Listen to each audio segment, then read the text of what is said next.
وعلیکم السلام. نحمده ونصلي ونسلم على حبيبه الكريم الأمين العزيز الرؤوف الرحيم وعلى آله وأصحابه الأكملين الأكملين الأفضلين أجمعين أما بعد فأعوذ بالله من الشيطان الرجيم بسم الله الرحمن الرحيم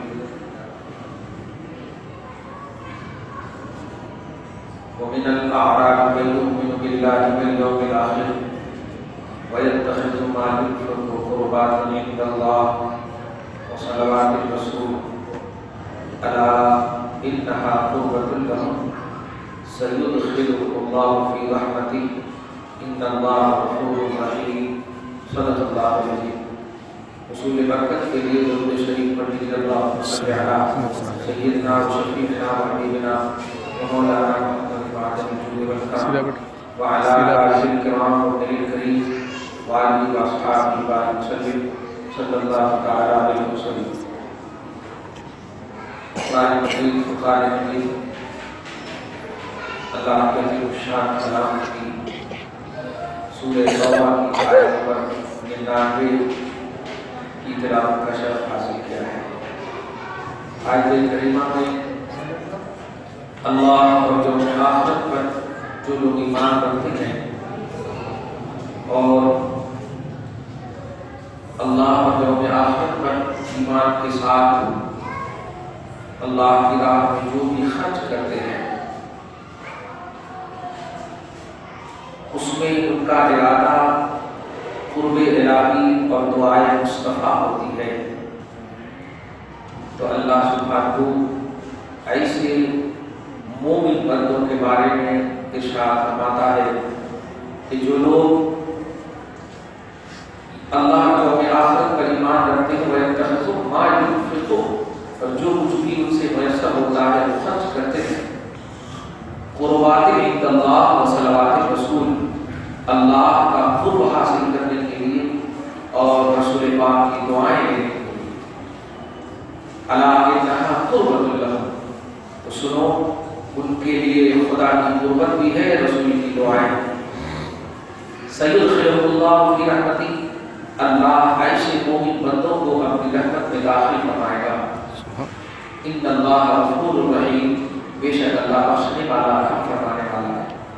ترجمہ موٹ زبان میں اس کا مطلب یہ ہے کہ بندہ مومن خدا کا قرب حاصل کرنے کے لیے جو کچھ خرچ کرتا ہے اپنے حبیب صلی اللہ علیہ وسلم کی دعائیں ان کی بارگاہ کی شفاعتی تصورات رکھ کر کے ان سے دعائیں لینے کے لیے کہ میرے آقا راضی ہو جائے اور رب کی بارگاہ میں میرے لیے دعا کرے تو ہماری بخشش ہو جائے.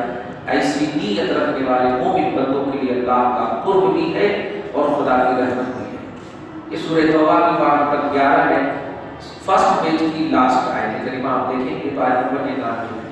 اس آیت کریمہ کے ذریعے سے اس پاک کے عظمتوں کا عنوان یہ ایک دم ایسے ہی ہے جیسے سورج کو چراغ دکھا، لیکن چونکہ یہ امت محمدیہ کے ولی ہیں اس لیے امت محمدیہ کو ان کی معرفت سے اور ان کی عظمتوں سے روشناس کرانا یہ امت کے علماء کی ذمہ داری ہے.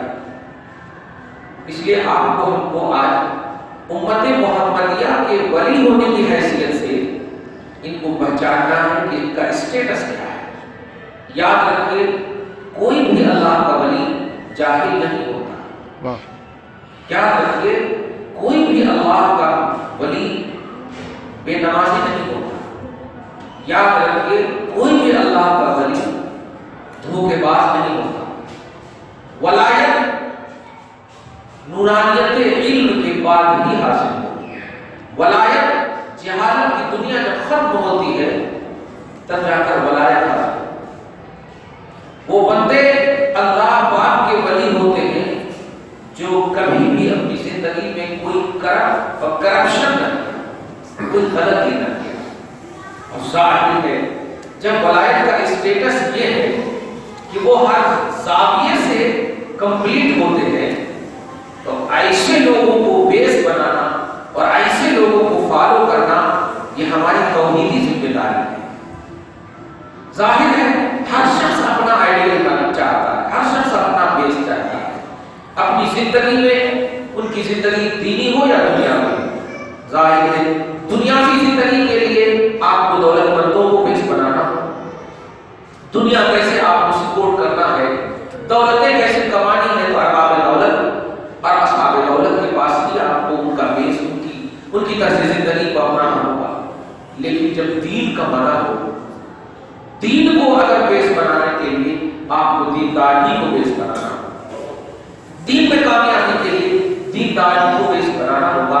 امت کا عظیم الشان ولایت کی دنیا کا تاجدار سیدنا شیخ عبد القادر جیلانی قدس سرہ النورانی، اس عظیم الشان ایمانی آئیڈیل کا نام ہے کہ جو ولی قبل تھے یا بعد ہوئے یا ہوں گے، سب ادب رکھتے ہیں آقا میرے دل میں تیرا۔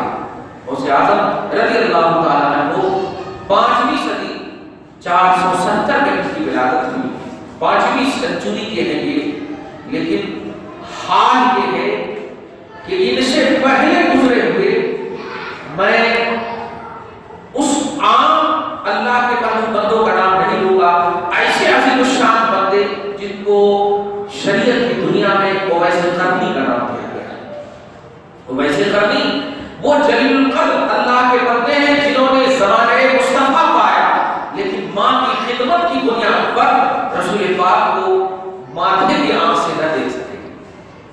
ماں کی خدمت اتنی عظیم ریسپانسبلٹی کے ساتھ آپ نے ان کی خدمت کی کہ رسول پاک کا دیدار جو صحابیت عطا کرتا، ایسی صحابیت کو آپ نے چھوڑ دیا۔ لیکن اللہ پاک اپنی بارگاہ کی مقبولیت سے تو صحابیت ہی میں نہیں رکھا ہے۔ مقبولیت ایک ایسا کانسیپٹ ہے کہ اللہ جسے چاہے اپنا مقبول بنا لے، کامیابی توجہ سے چنی ہے۔ رسول اعظم صلی اللہ علیہ وسلم کا یہ جلیل القدر اویس قرنی ایک مرتبہ ان کی بارگاہ میں حضرت عمر آتے، صحیح مسلم کی یہ روایت، حضرت عمر آتے نہیں، اللہ کے رسول ان کو بھیجتے ہیں خرقہ لے کر کے، کچھ تبرکات لے کر کے، کہتے ہیں جاؤ یمن سے ایک وفد آنے والا ہے، اس وفد کے اندر ایک اویس ابن عامر نامی شخص ہوگا، ان سے ملاقات کرنا، سلام و کلام کے بعد اگر ہو سکے تو اپنی مغفرت کی دعا کرنا۔ جملے میں غور کریں، وہ عمر جن کا اسٹیٹس اسلام میں صحابیت کے اعتبار سے تو جو ہے ہی، لیکن مصطفیٰ کی زبان کے اعتبار سے سنیے کہ اگر میرے بعد کوئی نبی ہوتا تو عمر ہوتے، اتنا بڑا مقام۔ خلیفہ راشد ایسے خلیفہ کہ نبی فرماتے ہیں کہ اگر شیطان تمہیں دیکھ لیتا ہے تو اسے جگہ نہیں ملتی بھاگنے کی، تو دیوار میں چپک جاتا ہے۔ ایسا خوف، ایسا ہراس توحید کی منزل پر اس طرح سے فائز کہ عمر فاروق کو کہہ رہے ہیں نبی ان سے ملاقات ہو تو تم مغفرت کی دعا کروانا، بخشش کی دعا کروانا۔ کہ کون ہے؟ یہ اویس قرنی رضی اللہ تعالیٰ عنہ ہے۔ لیکن یہ اویس قرنی ہے، جب امت کے لیے دعا کرتے ہیں تو ان کی کان میں آواز آتی ہے، اے اویس آدھی امت تیری دعا سے بخش دوں گا، آدھی امت کے لیے دعا مت کر، آدھی امت کسی اور کے لیے رکھا ہے میں۔ وہ کون ہے؟ اویس قرنی کہتے ہیں وہ کون ہے؟ ذرا مولا نہ آواز تو بتا دے، نام تو بتا دے، وہ کون ہے؟ آواز آتی ہے، اس کا نام عبد القادر ہے، جو امت محمدیہ علی صاحب تسلیمان یعنی نبی کی اولاد میں سے ہوں گے، ان کا نام عبد القادر ہے، جو تیرے بعد آئیں گے، ان کی دعا سے آگے امت کو بخشے۔ اب آپ غور کریں، اب آپ غور کریں، وہ جو اویس قرنی نبی کے زمانے میں ذکر عبد القادر، عظمت عبد القادر، شان عبد القادر، اس وقت اللہ تبارک و تعالیٰ ہے اس میں بیان فرما رہا ہے کیسا اسٹیٹس ہوگا، کیسی عظمت ہوگی ان کی۔ مگر ان کی عظمت کا اعتراف تو امت کا وہ طبقہ بھی مان رہا ہے جو واقعتاً نہیں ماننے کا اہل ہے، لیکن وہ بھی مانتا ہے۔ سوال یہ ہے کہ جو مانتے ہیں کیا وہ ماننے کا حق بھی ادا کر رہے ہیں؟ سوال یہ ہے، تکلیف اس پہ نہیں ہے کہ لوگ کیوں نہیں مان رہے ہیں، تکلیف اس سے زیادہ ہے کہ ماننے والوں کی کیٹیگری میں ہو کر ان کا حق کے مان ادا نہیں کر رہے ہیں کہ ان کا سمان کیا ہے اسلام میں۔ ان کو صرف فاتحہ نظر نیاز کی بنیاد پر سمجھتے ہوئے نہیں پیارے، فاتحہ نظر نیاز تو یہ آپ کے، یہ میں سمجھتا ہوں کہ اس محلے میں بھی جو قبرستان ہے ان میں بھی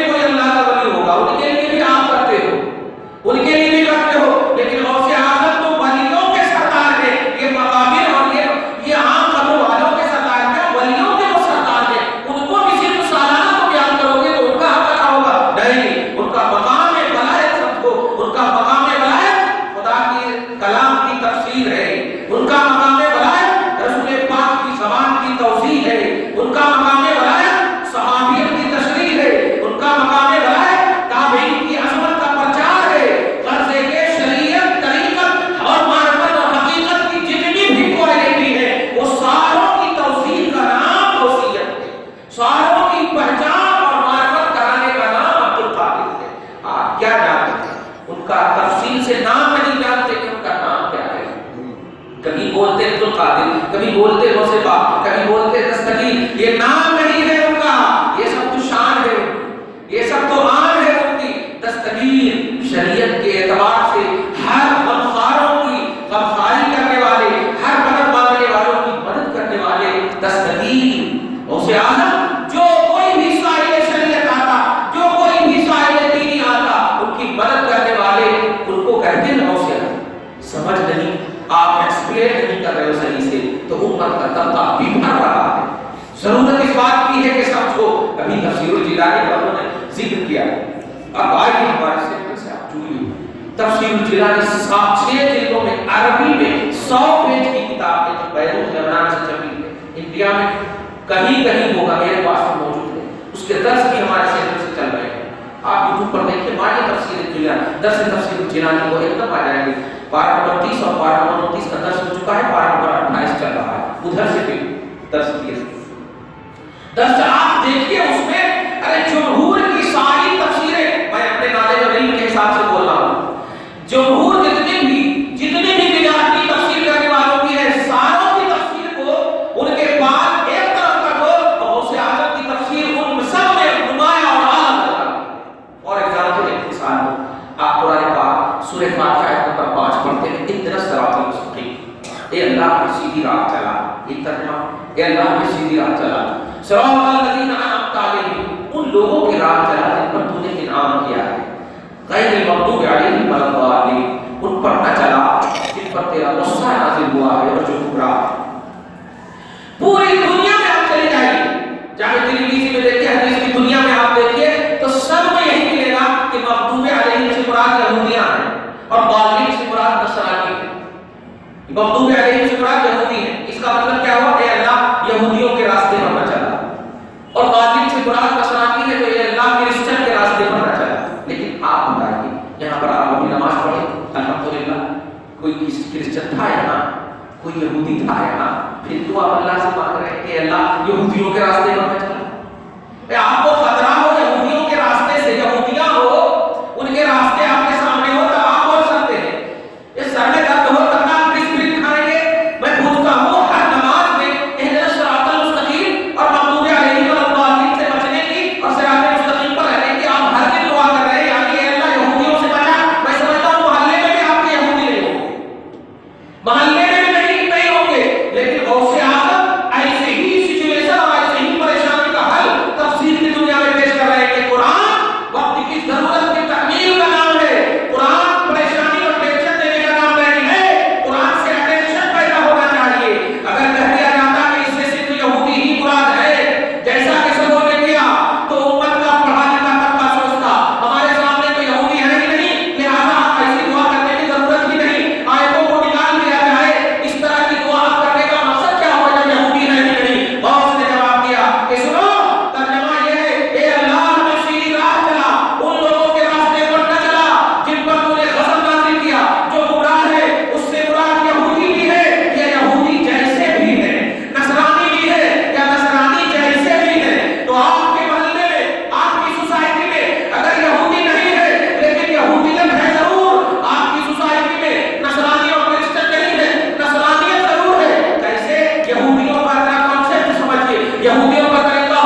لہذا ولیوں کو اے نمازیوں سب سے پہلی تیری ذمہ داری ہے کہ انہیں اپنا بیس بناؤ، انہیں اپنا آئیڈیا بناؤ۔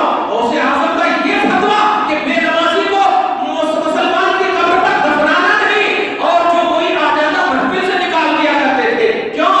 یہ سوچ آج آپ کی ہماری ختم کیوں ہو گئی ہے؟ یا تو ہم آپ کے سامنے صحیح ایکسپلین نہیں کیے غوث اعظم کی ولایت کو، یا آپ کہیں سنے نہیں ٹھیک سے، اور اسی لیے امت کا عجیب طبقہ اور عجیب طبقہ بنتا چلا جا رہا ہے مخالفت کے اعتبار سے۔ یاد رکھنا ولایت یہ ہمارا الیکشن کا پہلو نہیں ہے، خدا کی طرف سے سلیکشن ہوا کرتا ہے، اللہ کی عطا ہوا کرتی ہے، اللہ کا انتخاب ہوا کرتا ہے۔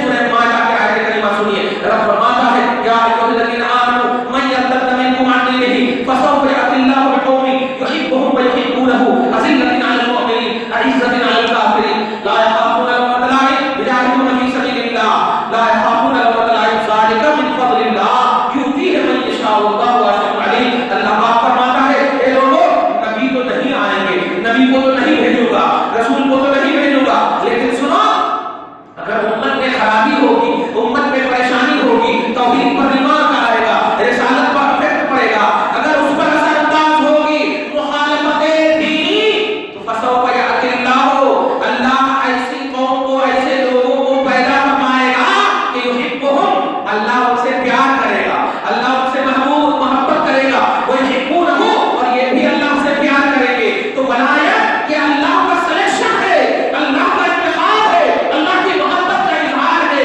کہ جب بھی توحید پر انگلی اٹھی ہے، سب سے پہلے اگر اس انگلی کو کسی نے زیر کیا ہے تو وقت کا مفتی اور عالم نہیں، وقت کا سب سے پہلے ولی اٹھتا ہے، ولی کا فیضان ہوتا ہے، تب جا کر علماء اس کا اظہار کیا کرتے ہیں۔ غوث اعظم رضی اللہ تعالیٰ عنہ ہے، ایک جگہ پر بالکل کیچڑ کے اندر ایک شخص کو، توجہ دیجیے گا، دیکھتے ہیں ایک شخص جو ہے کیچڑ کے اندر چلا جا رہا ہے، کیچڑ کے اندر چلا جا رہا ہے، اور وہ مانگ رہا ہے میری مدد کر، میری مدد کر، میری مدد کر۔ اللہ کا ولی ایسا کیسے ہو سکتا ہے کہ وہ اپنے نفس کو دیکھے؟ ہر حال میں دین کو مقدم رکھنا ان کی پہلی رسپانسبلٹی ہوا کرتی تھی۔ عبد القادر جیلانی رضی اللہ تعالیٰ عنہ نے ان کی پکار کو سنا تو ہاتھ پکڑ کر ان کو نکالا، اور نکالنے کے بعد پوچھتے ہیں خیریت کیا بات ہے، کیوں ہے؟ فرماتے ہیں عبد القادر، آواز دیکھیں، عبد القادر آج سے تیرا لقب محی الدین ہے، آج سے تیرا لقب محی الدین ہے، جانتے ہیں وجہ کیا ہے؟ کہا ایسا کیسے؟ کہا میں دین ہوں اور امت نے مجھے اتنا کمزور کر دیا ہے کہ اب میں بالکل تہوارہ ہونے والا تھا، تو نے زندگی دے دی ہے دین کو، تو نے احیاء دین کی کر دی ہے، تو احیاء دین اور احیاء سنت، توحید و سنت پر جب بھی کیچڑ، جب بھی ریمارک آنے والا ہوتا ہے، وقت کا سب سے پہلے ولی ابھر کر آتا ہے دین کو جلا بخشنے کے لیے۔ اسی لیے آپ ابن کثیر جو وقت کا سب سے بڑا نقاد ہے، ان کی تفسیروں کو دیکھیں گے، جن کی تفسیر سب میں مقبول ہے، ان کی تحریر سب میں مقبول ہے۔ ابن کثیر اپنی کتاب البدایہ والنہایہ میں ان کے بارے میں اتنی عظیم بات کہی ہے، میں ایک بات سے کہہ کر نکل جاتا ہوں کہ غوث اعظم ایمان کے اوپر، ایمان کے ساتھ ساتھ تقویٰ، ایمان کو عظمت بخشتا ہے، اور تقویٰ کے اوپر ایک لفظ ہے ورع، واو را عین، ورع تقویٰ سے بھی اعلیٰ ہوا کرتا ہے۔ غوث اعظم کو ابن کثیر کے اس نے مانا، ادھر توجہ سے بیٹھو، ادھر مطلب درود شریف پڑھیں، اللہم صلی علی محمد وعلی آل محمد وبارک وسلم، ایک دم بیٹھ جاؤ بیٹا، بیٹھ۔ محمد وعلی آل سیدنا محمد وبارک وسلم۔ توجہ دیجیے، ابن کثیر کہتے ہیں ورع کی منزل پر عبد القادر فائز تھا، ورع کی منزل پر قال له ورع وقال فيه تزهد كثير، یہ سب عربی کے جملے ہیں کہ ان میں زہد و تقویٰ کا اعلیٰ معیار پایا جاتا تھا، اور اللہ پاک نے کیا کہا ہے کہ جو اصحاب تقویٰ ہے ان اللہ یحب المتقین، ہم اصحاب تقویٰ کو پسند کرتے ہیں، اصحاب تقویٰ میرے محبوب بنتے ہیں، اصحاب تقویٰ۔ اب نہیں کہہ سکتے محبوب لاسانی، محبوب ربانی، محبوب سبحانی کا مطلب کیا ہوتا ہے؟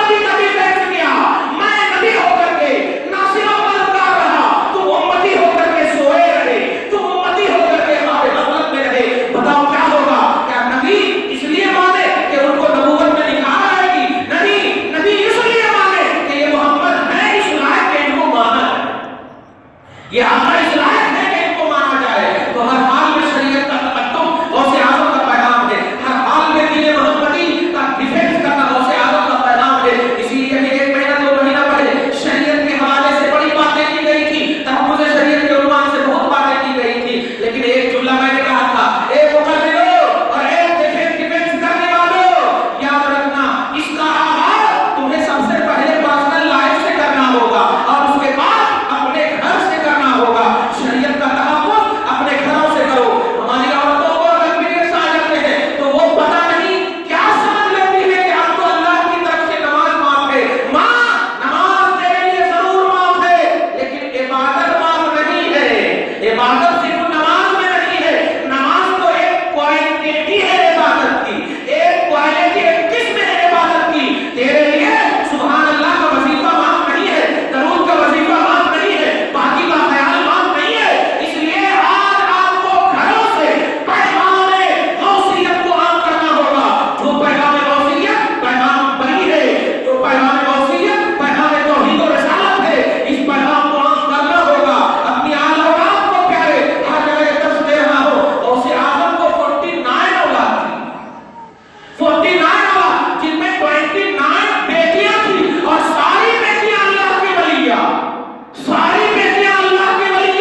تو کیا